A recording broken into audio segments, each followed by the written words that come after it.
Okay.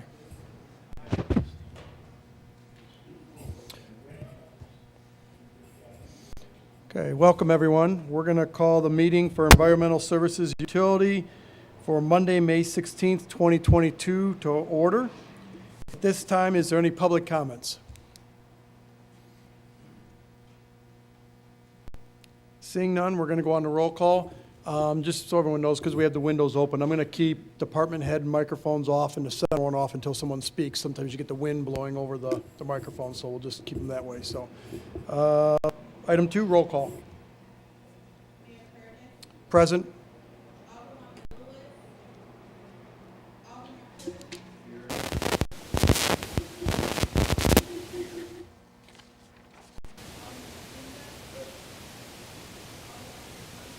Here.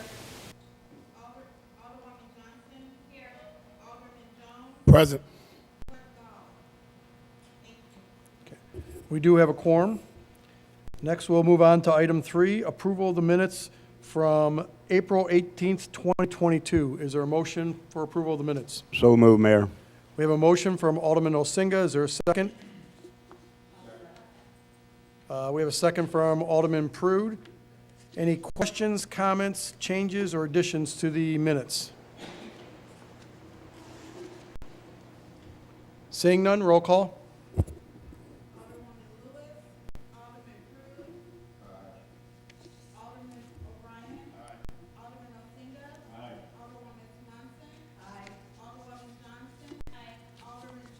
Aye. Okay, minutes are approved. Next is item 4, the approval of the bills. You should have in front of you the bills from May 16th, 2022. Those are totaling in the amount of $647,434.34. Is there a motion for approval of the bills for May 16th? We have a motion from Alderman Osinga. Is there a second? We have a second from Alderwoman Swanson. Is there any questions or comments about the bills for May 16th, 2022? Mayor. Alderwoman Johnson. Yeah. So I noticed that we're paying a company to mow, like at the depot and other areas around town. Is that normal? And why do we do that? Yeah. So I'll defer to Comptroller Kubal a little bit, but yes, that has been normal on the city properties. I don't know how long it goes back now, but we have had outside contractor taking care of City Hall, public safety, and then the depot is a cost that is split between the city of Kankakee and KDC. So it's city property, KDC does contribute for part of the cost of mowing down in that area for that, so. But our Department of Public Works does not mow those areas. They're basically out doing all those trustee lots and other city lots and different things that need to be mowed, so.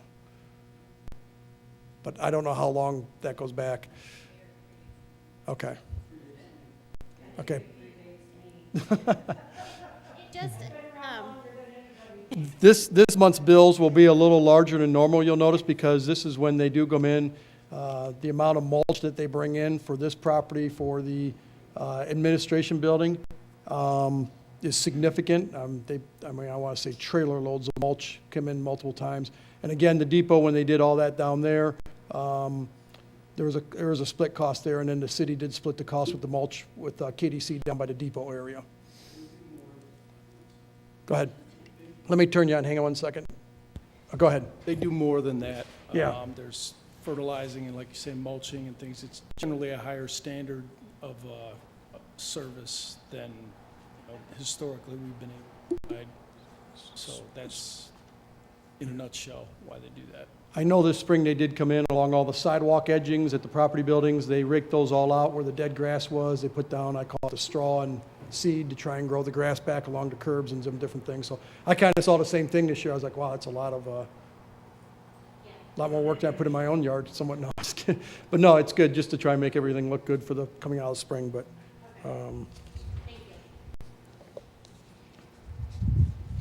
any other questions?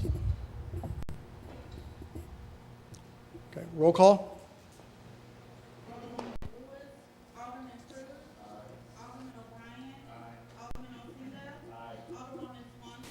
Aye. Aye. Okay, next we're going to move on to item 5, and that's reports. We're going to start with monthly activity for the ESU Street and Alley, or Public Works Department.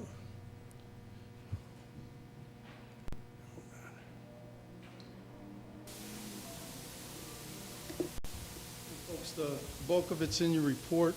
We've got 2 bid openings that we'll go through later in the meeting, but unless you have any questions, I think that report pretty well covers it. Alderman Pruden.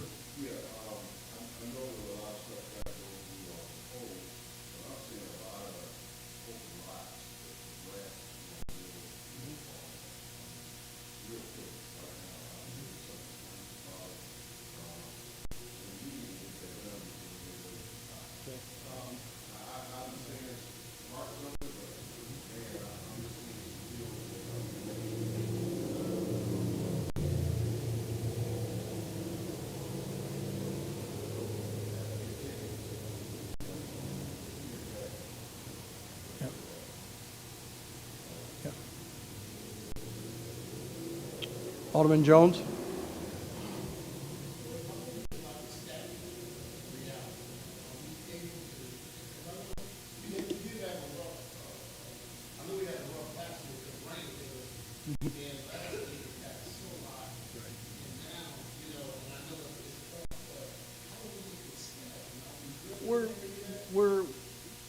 We'll be back to you in a week or two, talking about, when we go into budget, talking about full-time staff.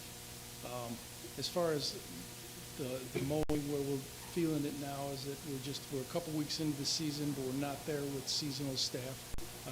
We have them hired, we just don't have them all on board yet, so you'll see some of the work pick up when that goes. And anytime you lose, pretty much a good part of 4 days in a week in May, things are going to get bad. But we generally in a week or so we're able to catch back up. So I do know right now code that's basically the only thing that they're concentrating on right now. I did follow up with about 5 or 6 different larger things, including like Meadowview. If you look at, not just the neighboring lots like Alderman was mentioning, but like Meadowview's high again. We went through this last year. I know those tickets went out a week ago today.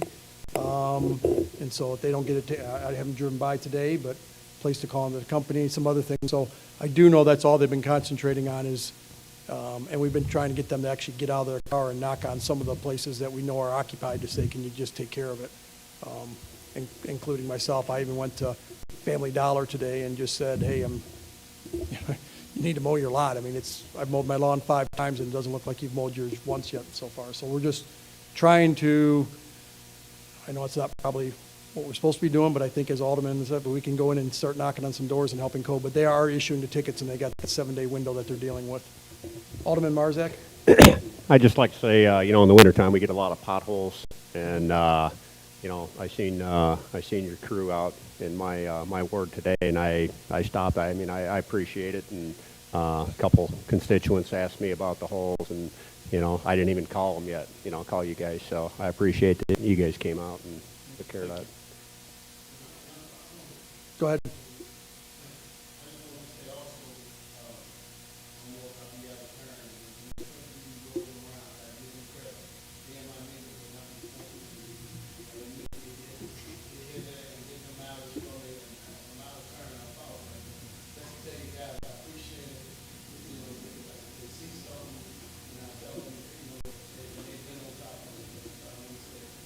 Well, I appreciate that, and we do, like I said, write absolutely everything down. We try not to bounce the guys from one end of town to the other. We try to be systematic about it, but we will get to everything that comes in, so.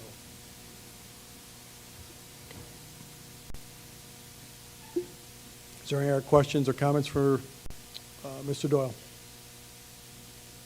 Okay. Thank you, sir. Next is Technical Services Report. Ms. Hall?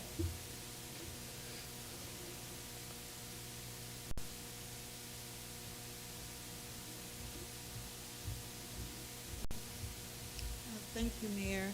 I just wanted to report that we did have summer help to start. I have one person so far. He's been working out well. He's been taking care of the grass and painting around the LeBeau buildings as for now. Okay, I have another one that I will be interviewing this week and another one starting June 6th. Also, I want to let you know that a couple of weeks ago there was some issues at the train depot, the waiting area, and our electricians discovered a environmental sensor. This particular sensor will eventually be hooked to the cameras, and it would alert the police department instantly. We had some issues with some windows, glass being broken, smoking, things of that nature. It'll pick that up, and it'll notify the police chief, and Kyle and Chief Passwater have already discussed it. So we'll bring more information next month.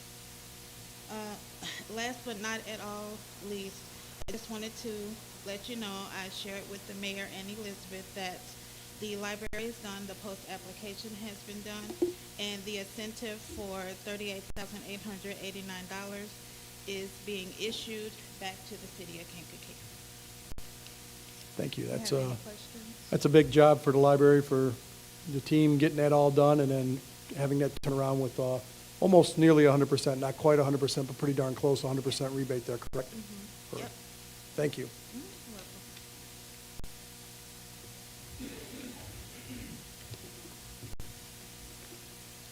Welcome. Okay. Next is utility services, or utility sewer services, I should say.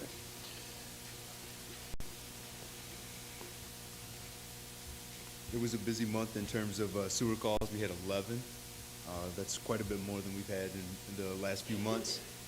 It doesn't seem like anything was a specific cause of it, just a little bit more than usual.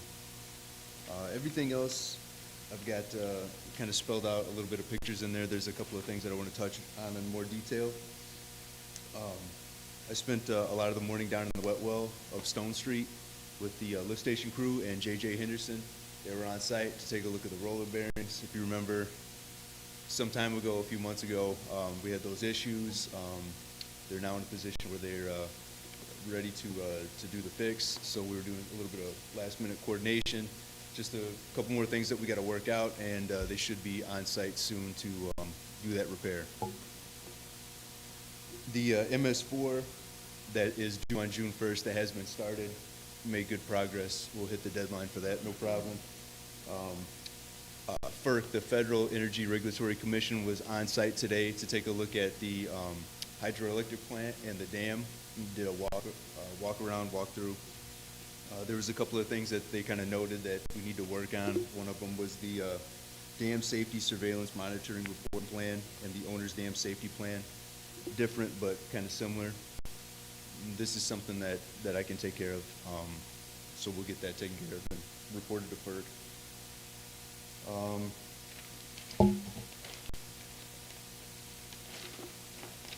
And then I guess the last thing, as you know, that we're having some issues here with the HVAC.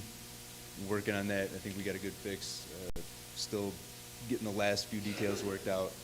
Should have something here in the next 2-3 weeks. Any questions for Mr. Newton? Alderman O'Brien. Thank you, Mayor. Zach, how often does FERC come out and check facilities such as the dam? Every 3 years. The last time they came out was 2017. They didn't come out in 2020 because of COVID. So do we expect a number of findings that we would have to address, or just minor things? I think it's just going to be minor things. There's some vegetation along the banks, tuck pointing, the DSS MR, the monitoring report, those things. Nothing really that major. Thank you. Alderman Jones?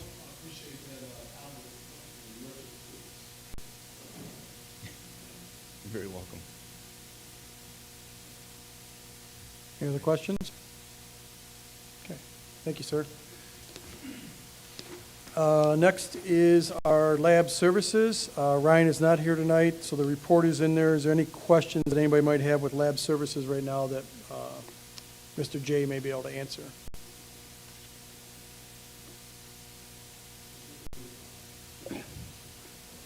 Did we get the new machine yet, or where's that? No, so the machine is, as it was authorized at the ARPA meeting, there is a Karma meeting a week from Thursday, and there's going to be discussion with the Karma board, with the municipalities about whether we take it on ourselves or whether it's a 50-50 split. There's still some discussion about what's the best way. It still might be more advantageous for the city to have 100% ownership of it, but we're also being a large cost there. There's going to be a proposal given by the Karma board to see if it's a split cost. Thank you. Okay. All right, next we will move into financials, and I'll let Comptroller Kubal, if you'd like to lead us through those. Oh, 1 second. There we go. Thank you, Mayor. We are obviously at the 12-month point, which is used up. As those of you who know who've been to meetings lately in the general fund, or been here in years past, we have a lot of items that do get accrued back with expenses and so forth. So this is not the final by any means. This is unaudited, as it says at the top, but it certainly is a very good glance as to where we should mostly land before it's all said and done. So when you're going through the first page, there with the administration section, came in well under budget at 71.2%, as you can see. The one item we did break out that I want to bring attention to is underneath contractual services. That says $300,000, and then legal services $100,000. We did make that transfer to the general fund for their representation of our legal expenses that are all paid out of the general fund. So I wanted to make note of that. It is on that line. Moving on to the sewer group, exactly at 100.3%. Even with some surprises there with some of the items at the bottom, you can see a little bit over the salaries and such, but nothing there was shocking. It's really at the bottom where they had some overages that were a lot of times either able to be related to commodities, which we know have arisen in pricing just as materials have, and that's exactly what happened in this section. So for them to still come in right at budget, a couple thousand over, was still excellent, all things considered. Wastewater treatment came in a little bit higher than budgeted. Sometimes that has to do with rounding and such toward the end of the year with that. Moving on to page 2, technical services area at 93.7%. Real nice job staying within the budget on these line items, most definitely. We had a little bit with the technical maintenance, but please keep in mind that that's only $176. We have to always keep those percentages in mind with actual dollars. Lab services at 86.2%. Any area here that is over the 100, we have already addressed in our budget talks that we're going to talk about here in a little bit. We will make sure that the appropriate adjustments are made. The bottom one, debt service, obviously was at 100% as all payments have been made with that. Public services group on the top of page 3. Overall, 88.7%, looked really, really strong. We had a little bit more in vehicle maintenance and repair than we thought, but we certainly all know the reason to that. We have older vehicles, certainly, and we also know that cost on any of those items has gone up substantially. So overall, right now, without everything accrued back, it's missing 1 week of payroll that still has to be journaled in. We're at 90.5%, so really, really a pretty solid budget looking at it from a year-to-date perspective. On the revenue side, something that we've not seen so much in recent years, but are certainly seeing this year, is that we only come in at 94.4%. Generally speaking, we are usually a little over 100% here, and that did not happen this year. We've talked about this. That should not be new to this committee, that we knew that we were in a little bit lower in industrial sewer, and that is where we came in a little bit lower, with about $900,000 lower than what we had anticipated.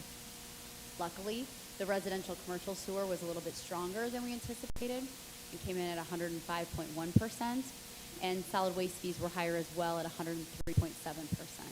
So absolutely, as we get ready to talk about these budget talks, these revenues are critical to make sure that we get right. So we will talk about that here in a minute. But overall, then you can see that we definitely, it was a good thing we underspent because obviously with the revenues, we have about an $800,000 difference right now. But I suspect that gap will get somewhat closed up. It'll still remain as a gap. between a surplus, but it will get closed up a little bit with that half a payroll that has to go back and some of the bills that still need to be accrued back. At the very bottom, you will see for several months the capital account had an NA as we were reconciling. It does say 0. The reason it says 0 is that all of the obligations that it had were satisfied by the end of the year. Those obligations were, they had outlaid some money for some ARPA allowed projects that you all had authorized to the tune of about $361,000. That money was paid back to the capital account. And also there was about I'm going to say 81,000, but that doesn't seem right. It was 400 and some odd thousand. That was monies that were still owed from the operating fund to the capital fund. So when those allocations were done and everything was settled with the cash position, the capital account for the ESU was at a 0 balance. Not $1 more, not $1 less. You can see the other accounts and their balances. Obviously this time of year we have the most money sitting in the bond accounts. We usually do in surplus, reserve, and replacement. Those are numbers that don't change. But bond and interest is just awaiting payments for May 1, which we did make this year, of course, but were not reflective on these statements as reserve. Any questions?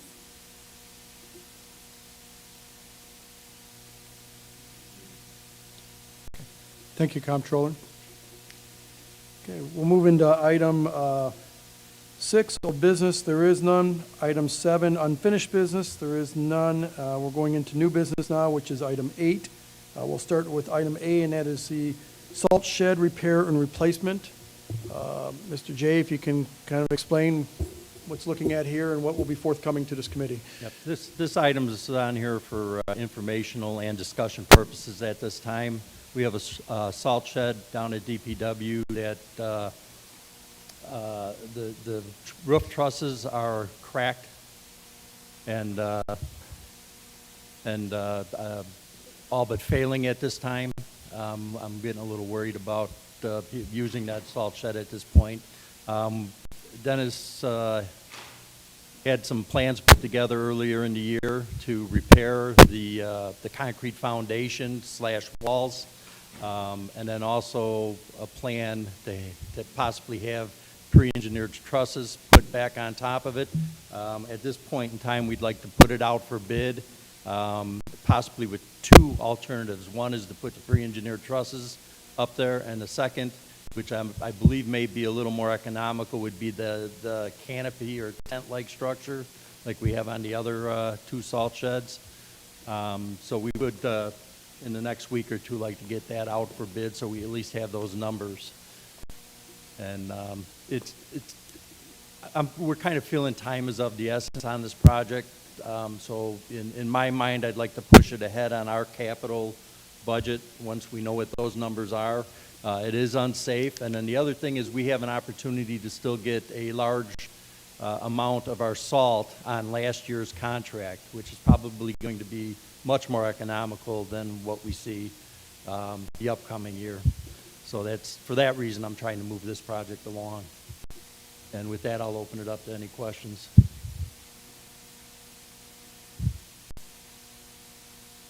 Okay, hearing none, we'll move on to item B, the I&I bid packet. That's quite a few pages there. Mr. Jay, if you can just kind of explain where we're at currently and what next steps potentially would be, and some discussions that we've had regarding cammering and that. So, Yeah. So approximately 2 months ago, we approved through ARPA funding $123,000 for inspecting manholes. It was a contract with Robinson Engineering, and their contract stated they were going to inspect the manholes, which they now completed, and we're awaiting reports from that. But then the contract also included Robinson Engineering put together the bid specs for the next phase, and that's what we have in this packet. The next phase is estimated to be around 256, I think they budgeted, although they told me that was probably will come out to be a little high.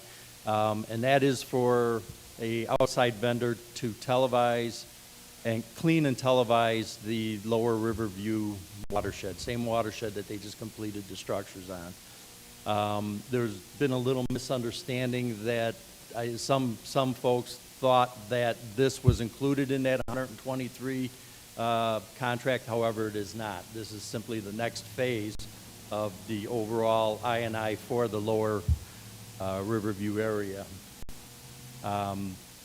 With the two phases completed, presuming we're going to go ahead with this one, that would go back to Robinson Engineering. Part of their contract was for them to evaluate all the information for the lower Riverview, and then put together the engineering documents and bid docs for construction of repairing the sewers and manholes.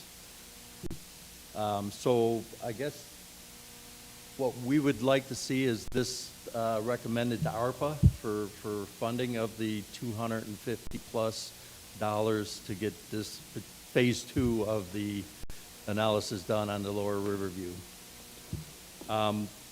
Since I mentioned the misunderstanding, and I don't want there to be another misunderstanding, this is for the investigation and for and the 123 contract includes Robinson putting together construction documents.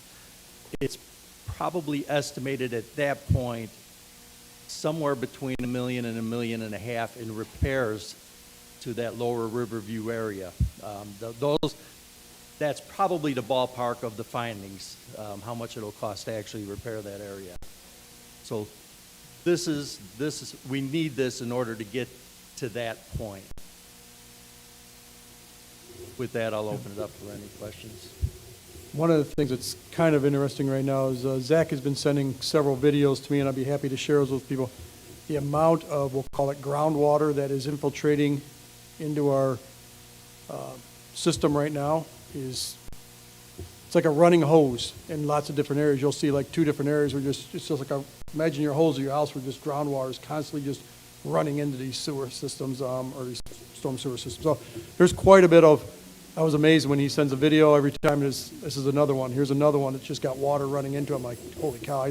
He gave me, I just got to share this one number because it was, bear with me one moment. A rough calculation of one that was found. I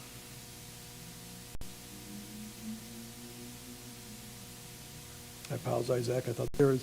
So they found one where approximately 100 gallons per minute is coming into a manhole, which is basically, if you equivalent that to a year, that means that 52,560,000 gallons of infiltration is happening just in this one manhole situation. That's just in one. And there's a lot of that there. So still trying to figure out how we handle all this cost-wise financially, but it's right now, it's a lot of, we'll just call it groundwater that's just infiltrating right now. So with that, questions. Alderman Crawford.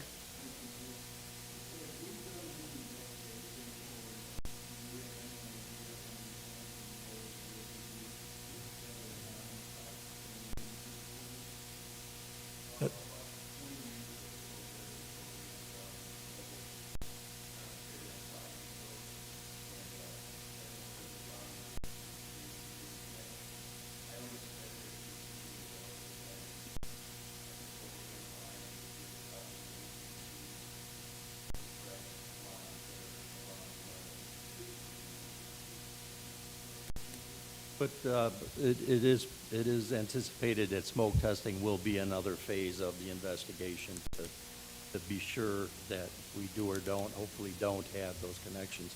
I would like to share something else with you. I did a little analysis, but with the information I was able to obtain. To start with, Karma charges 0.2 cents per gallon for treatment. Using that 0.2% and the monthly flows that the city is paying for, I'm going to get right to the end here. I have 2 different ways, or 2 different numbers from 2 different sources regarding the average water usage per capita. And based upon those 2 numbers, and I think the real number is somewhere in the middle, leaning towards one side, based on experience. But what I've shown with this analysis is that if we get done with all our sections, the entire city, if we get done with an I&I project, and reasonably, in an I&I project, we can get rid of like between 60 and 70% of the I&I. Over that number, it's a lot of money for a little benefit. So if we get rid of 60% of our I&I, on the low side, we would be saving 1.1 million-ish a year, to the high side, 2.1 million. So I look at this project, and I hope you do too, that this money that we would be investing in our I&I program would be returnable, let's say. We can, at some point, it's going to be money in and no longer money out to start the next phase. And then at that point in time is when we really can start improving our capital investments and updating our infrastructure and equipment. But until we do something like this, it's kind of slim pickings. Alderman Marzak? I think it's a great idea if, basically self-generating revenue. But has anybody looked at Aqua and said, hey, how much is the city of Kankakee using in water based on the amount that's treated? Is that available? So those would be Yes. those would be real numbers. Yes, that's how I got. That's how you got it? Was an evaluation between what they're putting out, how much we got coming from the industries, tracked all that out, and then I'm looking at what's left here. And it's anywhere, depending on whose number you use, anywhere between 25.3% and 68.5% of our water that's being treated by Karma is actually I&I. I think it's somewhere in the middle. Well, If I were to give you my best gut, but educated guess, I would tell you that it's between 40 and 50%. Thank you. Alderwoman Johnson? So we're looking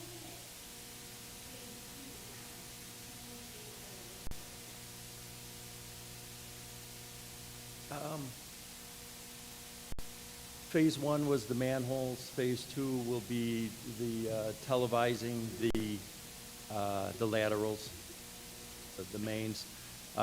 If there's a phase three, it's because we really don't like what we're seeing in the televising, and we suspect it would be worth our while to start smoke testing and figuring out if we have the cross connections that was alluded to from basements. That would be then a phase three, although it wouldn't be anywhere near as costly. But I think we want to get to that point of getting a look in the sewers, see where things are coming from. Does it look like we have a mainstream coming out of a private service? And then with that knowledge, decide if we're going to go through the smoke testing. And I know we're starting in Lower Riverview. Is this something we're looking at in each ward or each area of town? Yes, it is. And another part of the program, I just got done saying how slim pickings it was, I think is the words I used. And what I mean by that is our budget. We're going to be really slim on our budget, capital improvement part of our budget. What I'm hoping is that we can get some, let's call it kicker money here to get this rolling, so we can start saving money on our Karma bill, and then we have that money, and I want to start doing some of this, more of this in-house.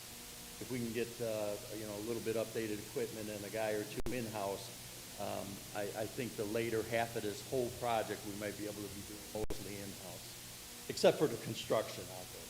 I'm talking about the televising and inspecting manholes and that part of it. And so if we approve this, I think it was 256, we paid 123,000 already, said roughly repairs would be 1.2 million, so we're pushing 2 million. That's a number that was thrown out there, 1.2, 1.3. I'm saying it should be between like $1 million and $1.7 million or something like that. We've seen these kind of projects, and for what we're seeing already, fall within that range. Do you think every ward would be that No. costly? No, we started with the one we know is worse. Zach can help me out with that if you. So, my understanding is the lower Riverview is the worst area. My understanding, the next area is basically what I would call the southern portion of the Fourth Ward. That's the Kensington, kind of out by Route 45, 52, south in that area. Those seem to be the two worst areas of the different areas of the city. Alderman Tarzan? Speaking of those two wards, I do know for a fact that, you know, like water tables have an effect down, especially on the southern part of Fourth Ward. Over in Lower Riverview, I know firsthand experience from somebody who lived down there. When the river gets high, they literally had to put stoppers in their basement drains because, you know, the river, the water pressure, the groundwater pressure was actually forcing its way into the system. You know, sewers aren't that airtight. And I know some actually had to install a valve to disconnect from the, you know, the sewer system to prevent the, you know, that water infiltration into their basements. Has that been looked at? That's down, you know, that's down there by the country club and. That area, Zach, that is part of Lower River, right? And to give you how bad it could be, we have an entire sewer line that's actually right at the edge, if not in the river. So any little crack in that line, and it's pouring. I think that. Let's do Alderman Crawford, one more question, and if we need to come back and talk, so there's no action item here tonight, so this is discussion, but we do have 3 or 4 action items we do have to move on. So if we can, Alderman Crawford, if we have time to come back, we will. So, okay. Okay. We're going to move on to item C. In your packet, you have a proposal from Sergeant Lundy. This is for the hydro plant evaluation, and Mr. Jay, if you can explain this to us here. This is basically to get, I'll let you explain in detail, but an overall evaluation, what it would take to get the hydro plant back up to full capacity operations for another 20 to 25 year period. Yep, it's a let's call it a preliminary plan.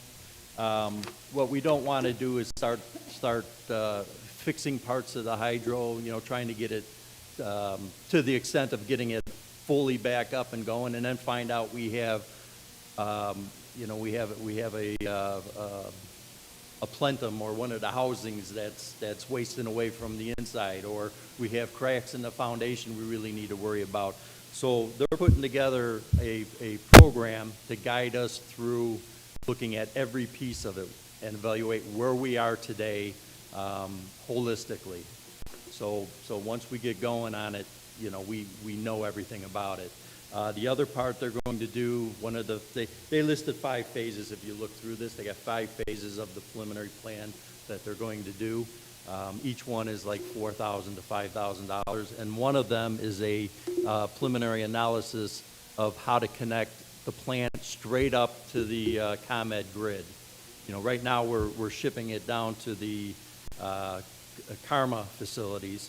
The thought process right now is to maybe disconnect that and then get this thing running to the capacity we can get it running to and feed right into the ComEd grid to maximize the earnings off the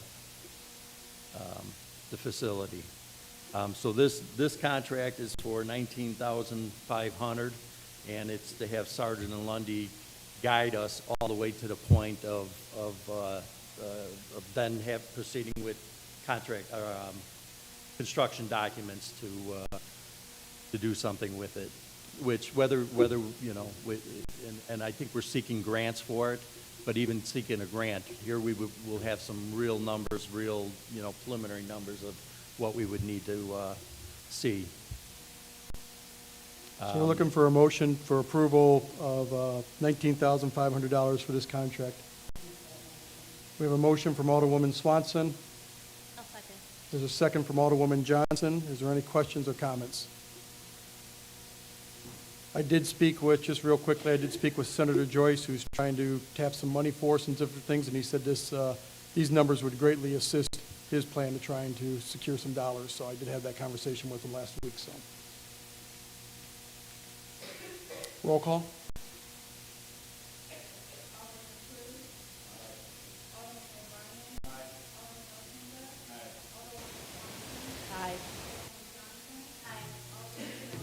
Aye. Okay, proposal passes. Next is item D, the acceptance of fuel bid awards and resolution. I believe it was last Thursday, we went out for our annual fuel bid awards, and Mr. Doyle, if you can come forward with that, I believe you had the opening and what the low bid was. Real quick, I'll process the list. There's industry standard out there, industry publication, the averages, what the companies charge for fuel, they calculate an average, sum it out, and see what comes into, because otherwise, I mean, fuel's a commodity, you know what it was yesterday, what it's gonna be tomorrow, and their profit on this is actually, some of them actually bid negatives on it, it's tiny. So, that's called the OPUS standard, and our bids are linked to a particular day in the OPUS, a particular day, what the price of fuel was that day. We list out the taxes and any other fees that should not vary at all between vendors. So basically, the only thing they're bidding is their profit. So is it a perfect system? No, but it's the best one. It's the best one we've been able to come up with. But we use two kinds of fuel. One of them is an ultra-low sulfur diesel fuel, and one of them is a 89 octane regular fuel. We get a per gallon price for the two of them. We add those two together, and that's the number we use for your bid. That's your bid. So whoever has the lowest combined total, that's the price that you submit as your bid. The lowest combined total was Baron Hewitt Oil Company. They are a local company, so our local bidder language does not come into play. And the prices were very close. So I believe you have. How many it back. total bidders were there? Three. Three? Okay. Only Baron Hewitt was the only one, not only from the county, from Kankakee. They were the only one from in-state. So Yours were out of state? yeah, one was Fort Wayne and one was somewhere in Texas. So we're looking for a motion to approve the low bid for the fuel for this fiscal year, and that is from Baron Hewitt Oil. So I'll make that motion. So we have a motion from Alderman Jones. Is there a second? We have a second from Alderman Elsinga. Is there any questions or comments? Seeing none, roll call.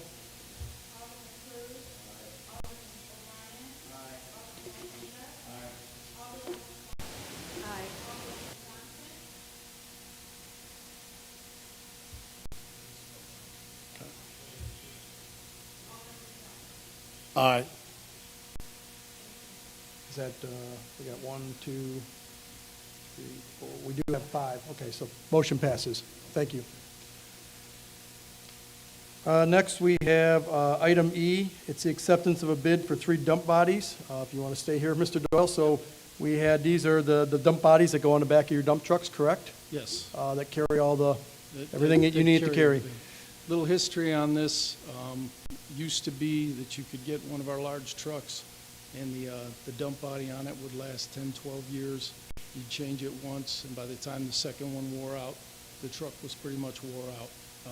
That's not the case anymore, whether it be and this is, you know, regardless of the vendors, we get those through the state program, so it's regardless of the body companies. The steel just is not as good anymore. So we've gone to stainless steel, which is more expensive up front, but in the long run is going to save us money, as it doesn't, you know, it doesn't rust out the way this material does. Anyway, we have 3 trucks that are well past due to have these bodies replaced.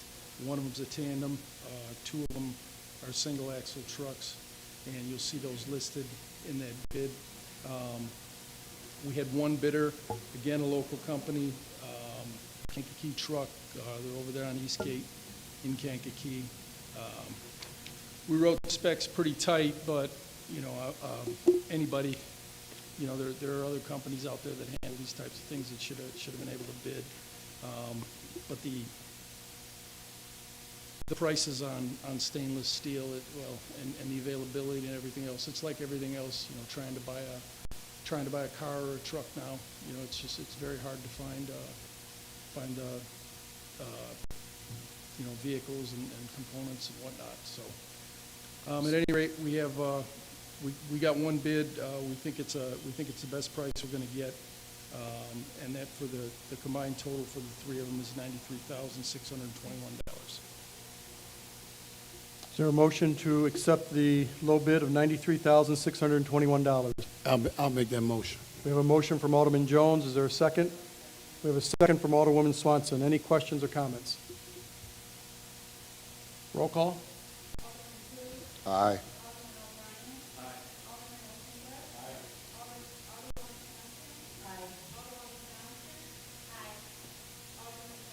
Aye. Comptroller Kuba, while you're doing that, I'm going to skip to the next one just because it is an action item. And I want to make sure we get it done today. I am going to skip over to item G, ESU handbook update. If we talked about the last meeting, we have to make some changes to bring our ESU handbook up to date. The last time that was done was 2017. In your packet, I did ask that the red line copies go to you so you can see what changes were made to the handbook. I'll go through them really quickly, obviously changing the dates and some different things. There was some language added into the vacation allowance section. This has to do with the pay core of how vacation is accumulated now during pay periods versus monthly. So that was added into the period there. The Juneteenth holiday was also added into the holidays. We did get the side letter back from the union, and that is executed. So Juneteenth is now an official holiday throughout all departments in the city of Kankakee. And then a lot of it stayed the same there. The biggest changes are going to go to the back. So there was some changes regarding compensation from overtime, and again, that goes back to how Paycor is calculating different things there. So it does talk about that. And the biggest changes is basically what I call page 13. We had a lot of different titles, old positions that we really haven't had filled for many years. So with Carolyn Croswell, our HR director, she went through here with the help of Dan J. and changed some of these titles. So basically what we have now is we have an hourly position, which is the administration specialist. That is the assistant in the Department of Public Works.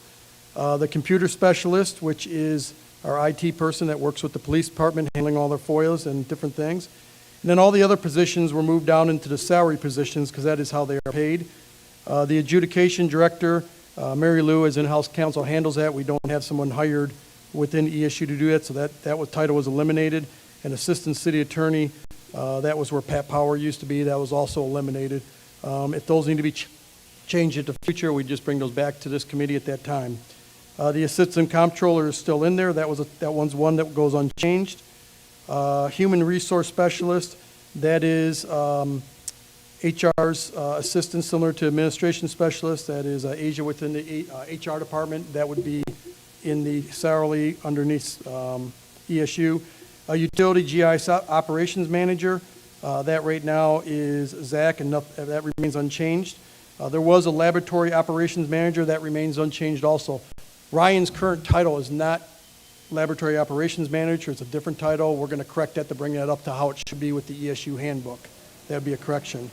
Your public works operations manager, that was moved in there, if you remember correctly, for many years. We had assistant superintendents. Bert Deere was assistant superintendent. Dennis Doyle is still assistant superintendent.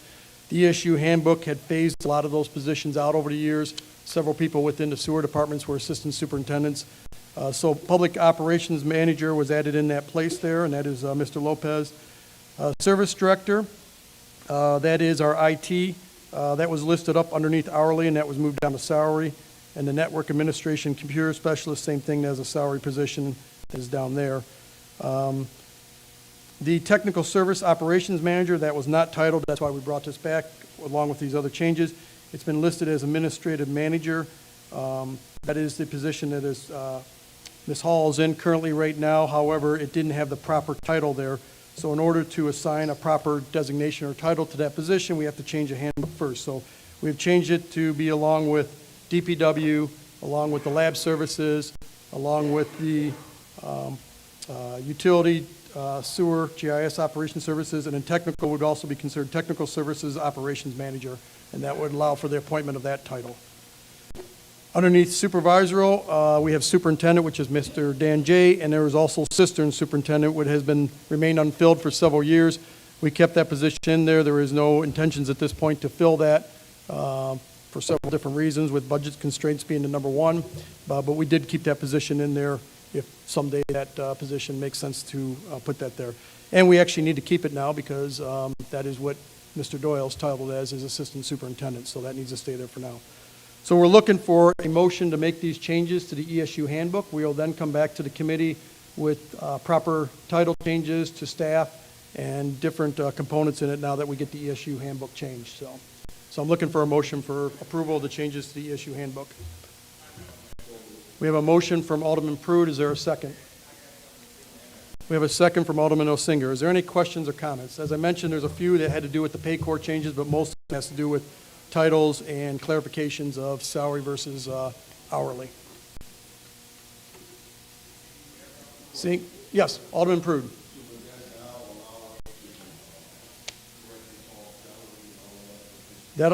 Once these get changes now, so we can go through now and do corrections that we need to do with different department heads, yes. If we had done it before without a change in the handbook, it basically would have just been calling it, but unofficial. So this makes it official when we make those changes. So we'll come back. And this allows superintendent to make those discussions and changes. So, any other questions? Roll call.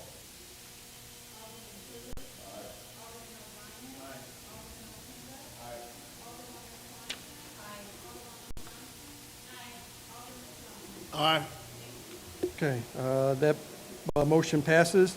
Last item we have on the agenda is our first draft of the ESU budget. I believe Comptroller Kubal has passed this out today. Again, this is a first draft. There is no action tonight.